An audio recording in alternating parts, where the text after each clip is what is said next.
নমস্কার বন্ধুরা, আমি রিনা কিচেনে সবাইকে স্বাগত জানিয়ে শুরু করব আজকের ভিডিও। আবার একটা রেসিপি নিয়ে চলে এলাম আপনাদের সামনে। আর আজকের রেসিপি হবে আলু দিয়ে ফুলকপি দিয়ে দেশি রুই মাছের মাথা দিয়ে ঝোল। প্রথম থেকে শেষ পর্যন্ত এই রেসিপিটা দেখবেন, আশা করছি আপনাদের খুব ভালো লাগবে। রেসিপিটা শুরু করব, তাহলে চলুন শুরু করা যাক। এখানে নিয়ে নিয়েছি আমি মাছের মাথা, একদম দেশি রুই মাছের মাথা। আর এখানে নিয়ে নিয়েছি ফুলকপি আর আলু, আগে থাকতে কেটে ধুয়ে পরিষ্কার করে নিয়েছি।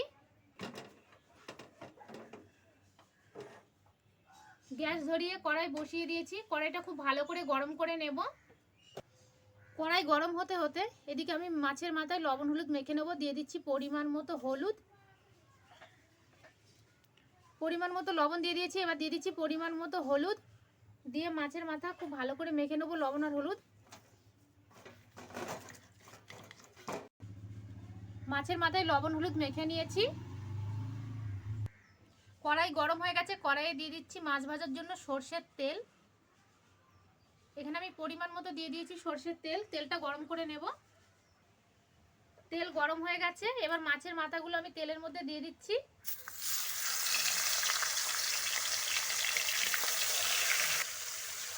মাছের মাথাগুলো উল্টে পাল্টে খুব ভালো করে ভেজে নেব।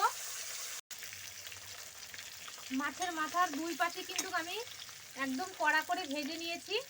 মাছের মাথা ভাজা হয়ে গেছে, এবার আমি তুলে নিচ্ছি। আর মাছের মাথাগুলো এইভাবে কড়া করেই ভেজে নিতে হবে, নাহলে কিন্তু খেতে ভালো লাগবে না। আমি তুলে নিচ্ছি মাছের মাথাগুলো। মাছের মাথাগুলো ভেজে আমি তুলে নিয়েছি একটা পাত্রের মধ্যে। এবার আমি এই তেলেই ফুলকপিগুলো ভেজে নেব। এখানে ফুলকপি আর আলুটা আলাদা করে ভেজে নিলে পরে খেতে টেস্ট হবে, এই জন্য আমি আলাদাভাবে ফুলকপি আর আলুটা ভেজে নেব। প্রথমে আমি ফুলকপিকে ভেজে নিচ্ছি।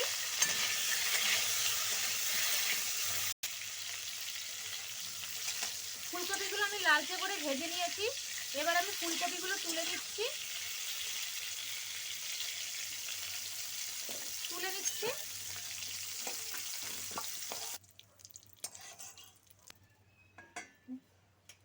এবার আমি ফোড়নে দিয়ে দিচ্ছি গোটা জিরে আর দুটো শুকনো লঙ্কা।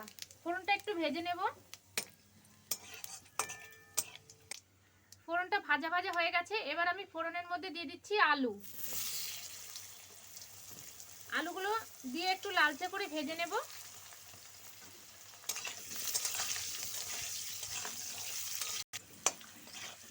আলুগুলো লালচে করে ভেজে নিয়েছি। এবার এর মধ্যে আমি কিছু মশলা দিয়ে দিচ্ছি। আগে থাকতে যেই মশলাগুলো আমি বেটে রেখেছিলাম, এখানে আছে জিরে বাটা,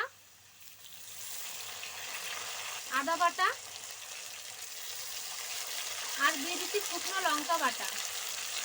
এখানে আমি আমার পরিমাণ মতো লঙ্কা বাটা দিয়ে দিয়েছি। আপনারা চাইলে কমিয়েও নিতে পারেন, বাড়িয়েও নিতে পারেন। মশলা দিয়ে আলুর সঙ্গে কিছুক্ষণ ধরে কষিয়ে নিয়েছি। এবার দিয়ে দিচ্ছি টমেটো কুচি। এবার দিয়ে দিচ্ছি পরিমাণ মতো লবণ আর হাফ চামচ হলুদ গুঁড়ো। মিশিয়ে নেব হলুদ আর লবণ মশলার সঙ্গে।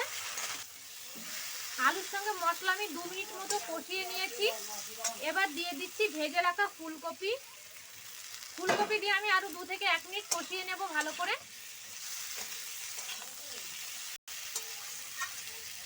ফুলকপি দিয়ে আমি আরো 2 মিনিট মতো কষিয়ে নিয়েছি। মশলা খুব ভালোভাবে কষানো হয়ে গেছে।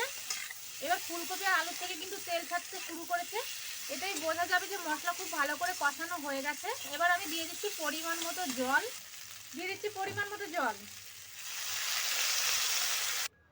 পরিমাণ মতো দিয়ে দিয়েছি জল। ঝোলটাকে এবার খুব ভালো করে ফুটিয়ে নেব। ঝোলটা কিন্তু খুব ভালোভাবে চারিপাশ দিয়ে ফুটে উঠেছে। আমি আর 1 থেকে 2 মিনিট মতো ফুটিয়ে নিয়ে তারপরে মাছের মাথাগুলো দিয়ে দেব। ঝোলটা আমি আরো 2 মিনিট ফুটিয়ে নেওয়ার পরে আপনাদেরকে দেখাচ্ছি। ঝোলটা কিন্তু অনেকটাই কমে এসছে। এবার আমি একটু নাড়াচাড়া করে দিচ্ছি, দিয়ে এর মধ্যে এবার দিয়ে দেবো মাছের মাথা। এবার আমি দিয়ে দিচ্ছি ভেজে রাখা মাছের মাথা, মিশিয়ে নেবো ঝোলের সঙ্গে।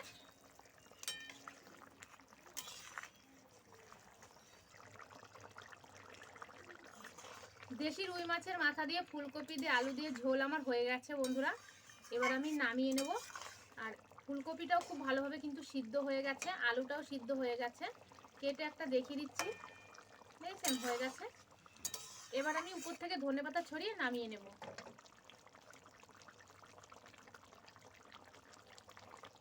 দিয়ে দিচ্ছি ধনেপাতা কুচি, মিশিয়ে নেব ঝোলের সঙ্গে। আমি ধনেপাতা কুচিটা দিয়ে আরও কিছুক্ষণ ঝোলটাকে ফুটিয়ে নিলাম। আমার রেসিপিটা হয়ে গেছে, আমি গ্যাসটা বন্ধ করে এবার অন্য একটা পাত্রে আমি নামিয়ে নিচ্ছি। গ্যাসটা বন্ধ করে দিলাম। রেসিপিটা আমি অন্য একটা পাত্রের মধ্যে নামিয়ে নিয়েছি। দেখতে কিন্তু অসাধারণ হয়েছে বন্ধুরা, একবার হলেও এই রেসিপিটা বাড়িতে ট্রাই করুন, আশা করছি আপনাদেরও খুব ভালো লাগবে। দেশি রুই মাছের মাথা দিয়ে আলু ফুলকপি দিয়ে রেসিপি যদি আজকে ভালো লেগে থাকে বন্ধুরা, অবশ্যই ভিডিওতে লাইক করবেন, কমেন্ট করে জানাবেন আজকের রেসিপি আপনাদের কেমন লাগলো। আমি ভিডিওটা এখানে শেষ করছি, আবারও দেখা হবে নতুন একটা ভিডিওর সঙ্গে। ভালো থাকবেন, সুস্থ থাকবেন।